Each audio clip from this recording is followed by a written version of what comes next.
Have you ever really stopped to wonder what's going on inside your body when you connect with someone? When you feel that spark or that incredible sense of comfort, or even that sharp sting when you argue?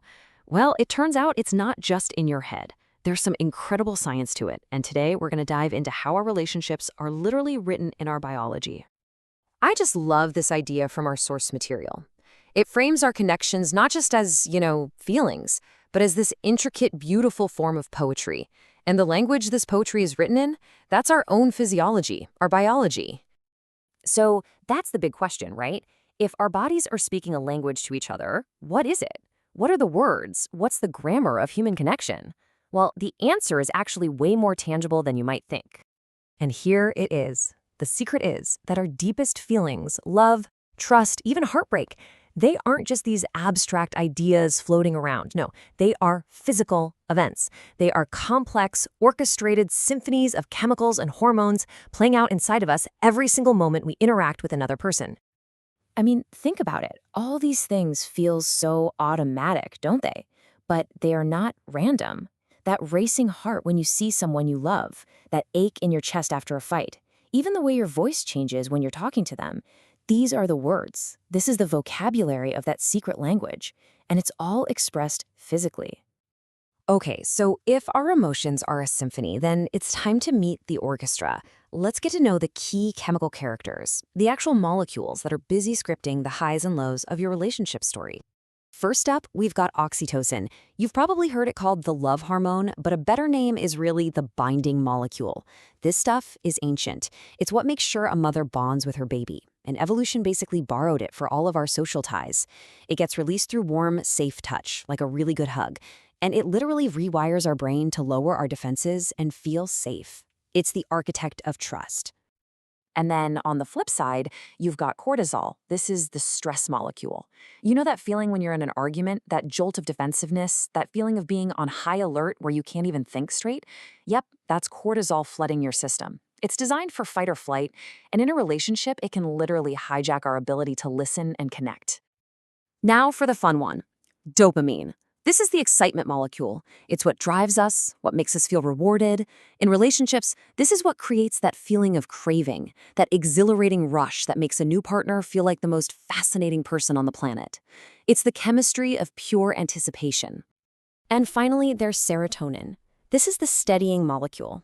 So if dopamine is all about those exciting peaks, serotonin is about that deep, quiet feeling of well-being you get in a really stable, comfortable relationship. It's that feeling of contentment that just says, everything is okay right here. Okay, but here's where it gets really interesting. This isn't a one-way street. We are not just puppets being controlled by these chemicals. We are the authors. We are constantly, actively rewriting each other's physiological stories. This is how we take these abstract ideas and turn them into hard biology. So when we talk about empathy, what's really happening is that our mirror neurons are literally firing in sync with someone else's. Trust, that isn't just a word. It's an oxytocin-fueled state of safety in your body. Conflict, that's a cortisol hijack.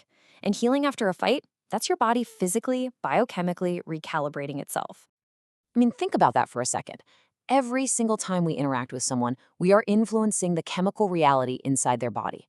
A kind word, a reassuring touch, an angry outburst. These things don't just communicate a feeling. They are directly altering the physiology of the person we're with. And of course, they're doing the exact same thing to us. It's this constant reciprocal dance. This process is called co-regulation, and it creates this incredible feedback loop. So here's a perfect example.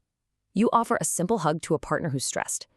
That physical comfort helps lower their cortisol levels.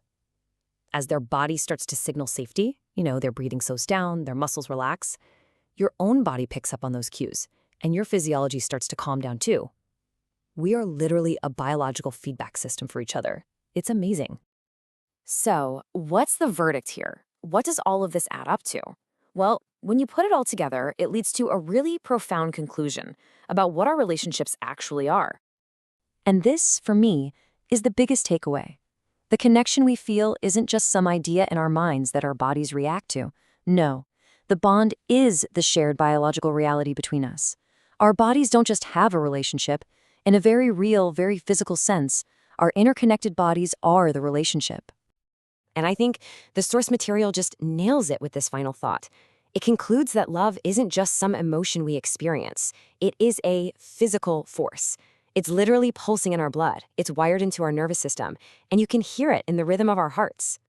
So I'll leave you with this. You are a fluent speaker of a powerful physical language, whether you knew it or not. Every action, every word, every single touch is a form of communication that is changing the biology of the people you care about. So, knowing that, how are you going to choose to speak that language today?